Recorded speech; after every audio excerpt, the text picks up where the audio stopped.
주의력 결핍, 과잉행동장애. 유명한 인 중에서 주의력 결핍, 과잉행동장애를 가진 사람이 있는데 모차르트, 윈스턴 처칠, 에디슨 등이 해당한다. 영화 아마데우스는 천재 음악가인 몰프가 아마데우스 모차르트의 생일을 그리고 있다.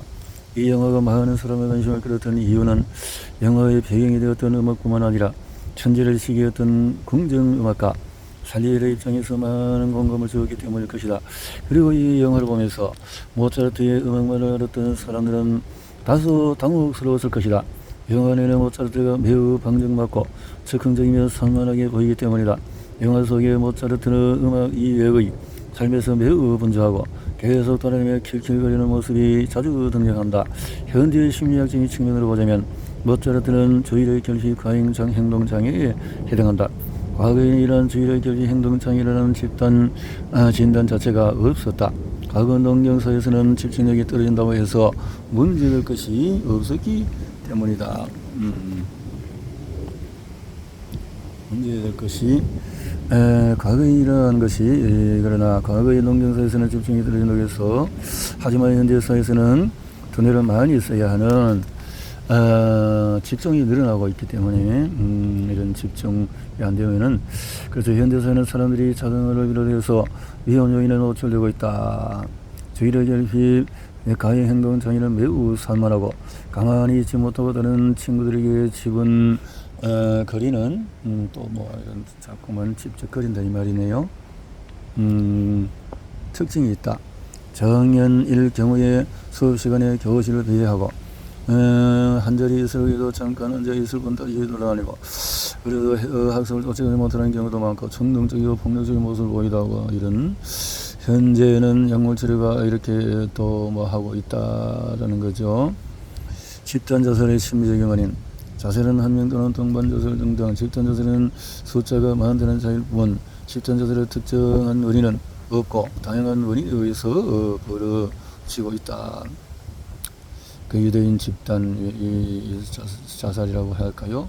유대인 그 마사다 기록된 마사다 요새에서의 유대인 집단 자살. 서기 73년 수백 명의 유대인이 마사다 요새에서 로마군에게 항복하지 않고 자살했다. 역사적으로 기록된 집단 자살은 대개 전쟁 중에 벌어지는 경우가 많았다. 2차 세계대전 말에 1944년에는 미군이 사이판 섬에 상륙하자 1944년 그것은 일단 일본군과 민간인들이 절벽에서 뛰어내려서 목숨을 끊었다. 2차 세계대전에 두 가지 사례는 모두 전쟁 중에서 적에게 잡혀서 수치와 모욕을 당하는 것을 피하기 위해서 벌어졌다. 특이한 집단 자살에 이르는 남녀의 원주민들에게서 발견이 된다. 스페인 침략자들은 원주민을 잔인하게 다루었다. 그들이 원주민 40명의 멕시코만으로부터 광선으로 보내기 위해서 배에 태웠는데 39명이 자살했다. 그들은 머리 들 수 없을 정도로 낮은 배 밑바닥에 앉거나 또 무릎을 꿇은 상태에서 목을 메어 죽었다. 현대에 들어오면서 집단 자살은 사기와 집단이라는 등식이 성립하게 되었다. 가끔씩 세상을 떠들어서 가게 하는 집단 자살이 모두 사기와 집단과 관련이 있기 때문이다. 1978년에 남미와 가이아나에서 900명이 집단 자살하는 사건이 벌어졌다. 이 전개됐다는 창립적인 교주인 짐 존스에서 시작이 되었다. 처음에는 계급타파, 빈민, 구제 등의 교제를 갖고 출발해서 소수민족과 소외된 흑인들을 중심으로 교세가 확장되었다. 그러나 결국 구타와 체형, 강제노동으로 전출되는 사교의 모습을 벗어나지 못했다.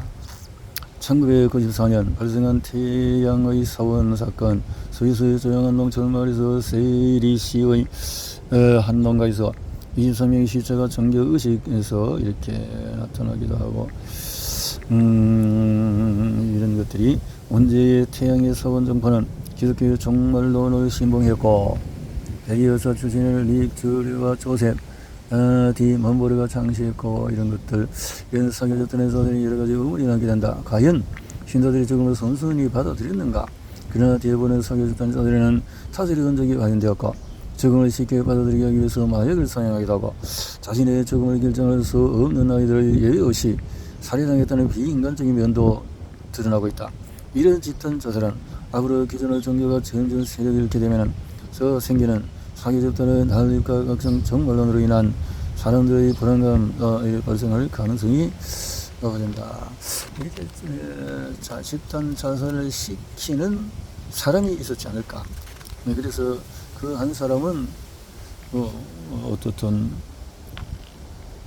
자리에서 피하고, 글쎄요, 여러 가지 의문이 있는 일들이네요. 책임을 짐으로써 삶에서 얻게 되는 것, 책임을 져내는 것은 개인의 모든 행동에 대한 자신의 뜻을 돌리겠다는 의지이며 자신의 삶을 조절할 수 있는 능력이 생기는 긴 시간이 필요하다. 성격적인 일을 앓고 있는 사람들의 가장 큰 문제점은 바로 모든 것을 자신이 아닌 남의 탓으로 돌리고 또 책임지고자 하는 의지가 전혀 없다는 것이다. 이들은 주변의 환경, 부모, 또 사회가 자신을 이 지경을 만들었다고 생각한다. 그래서 자신을 바꾸려 하지 않고 주변을 바꾸려고 하다가 시리와 절망에 빠지는 것이다. 그러나 자신의 인생에 대한 책임을 지고 모든 것을 자신의 탓으로 돌리게 되면 우리는 독립과 만족감을 얻게 된다. 그러나 사람들을 일반적으로 자신에게 생기는 불쾌한 일들을 남의 책임으로 돌린다. 그리고는 남을 비난하고 원망한다. 그리고 남들이 바뀌기를 기대한다. 사이가 좋지 않은 부부들을 상대방에는 공통점을 한 가지 발견하게 되는데 갈등의 근원을 상대방의 탓으로 돌리고 상대방이 바뀌면 서로 간의 갈등이 모두 해결될 것이라고 생각하는 것이다.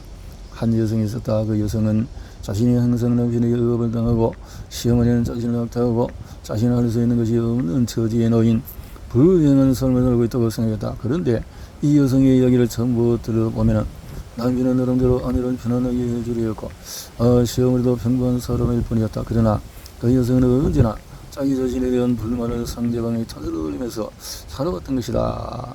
그러나 자신이 아닌 다른 사람을 바꾸는 것은 결코 쉽지 않고 심지어 불가능하다. 그래서 갈등은 결코 해결되거나 풀리지 않고 이로 인해서 영원한 불만족 상태에 빠지게 되기도 한다.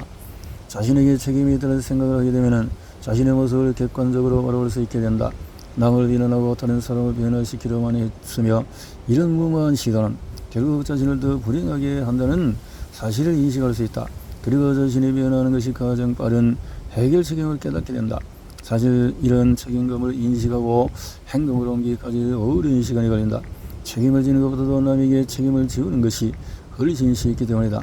자신의 감정, 욕구, 선택, 기대, 좌절 등 모든 것에 대한 책임을 질수록 남들로부터 받는 책임감은 더 줄어들 수 있다. 남들에게 내 문제를 더 맡길수록 그만큼 우리는 남들의 눈치를 더 많이 봐야 하기 때문이다. 남들로부터 더 자유로울 수 있는 방법은 자신이 더 책임을 지는 것이다. 첫눈에 반했는데 왜 사랑이 식을까? 첫눈에 반하는 경우가 있다. 첫눈에 반하는 시간은 겨우 3초밖에 걸리지 않는다고 한다. 그렇다면 상대방에 대해서 알고 있는 것이 없음에도 어떻게 첫눈에 반할 수 있을까? 이유는 상대방을 보는 순간에 직관적으로 자신이 가지고 있는 무의식적인 조건에 맞는다고 느끼기 때문이다. 이런 무의식적인 조건은 투사되어 상대가 자신이 무의식적으로 소망하는 모든 것을 갖춘 사람으로 보이는 것이다. 그래서 사랑에 빠졌다는 것을 정신 분석하기 위해서는 실제 사람과 사랑에 빠졌다고 보지는 않는다.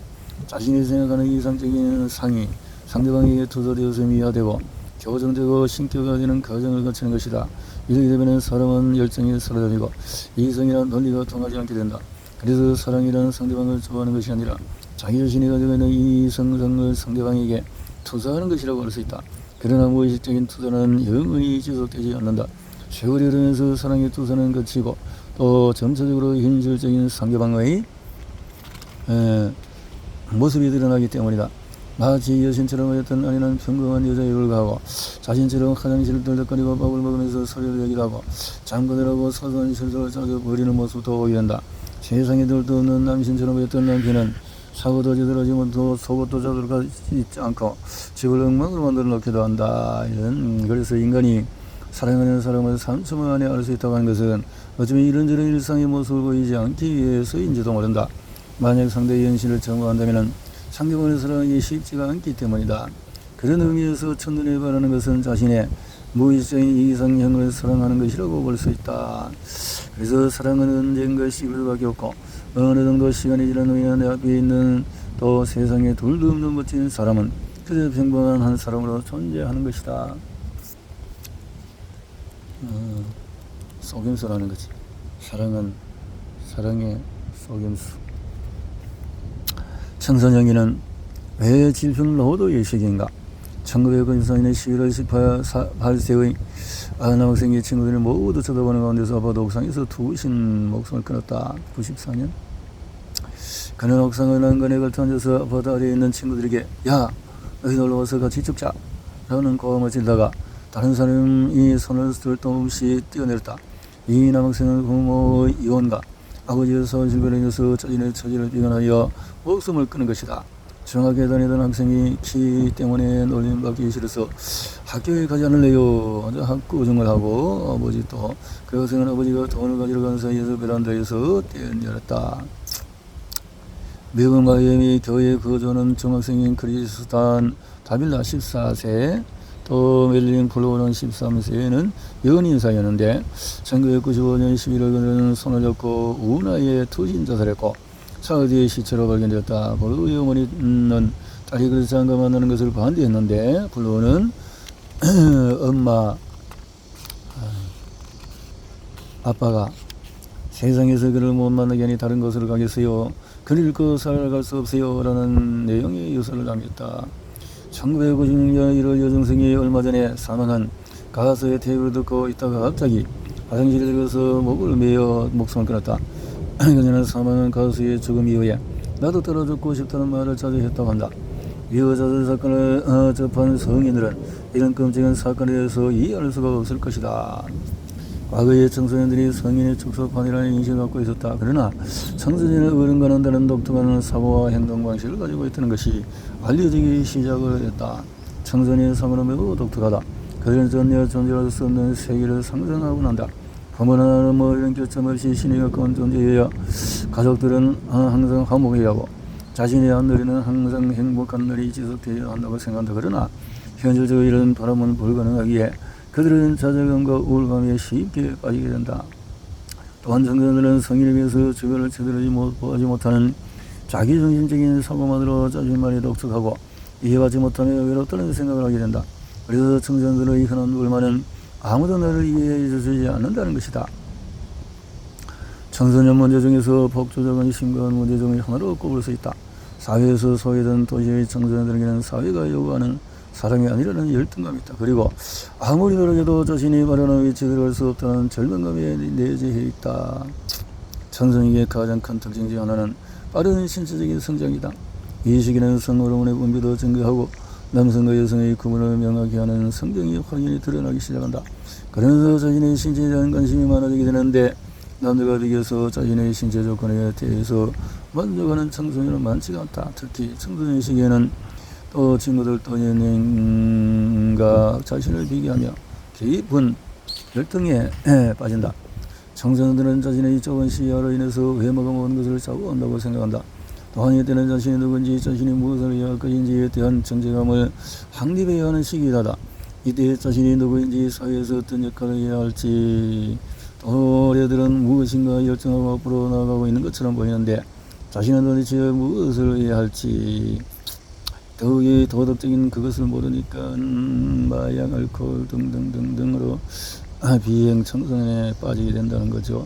청소년 시기는 특별한 이유도 없이 희망을 곧장 잃을 수가 있다. 정체감의 혼란이라는 불편한 감정 상태에 자주 빠질 수 있다. 낭만적인 사랑에 대한 사람을 미화출해서 사랑하는 청소년들의 환상을 또 자극하기도 한다. 그래서 이들은 자신의 사랑이 막다른 골목에 다다르면은 낭만적인 사랑이라는 환상을 따라가게 되어진다.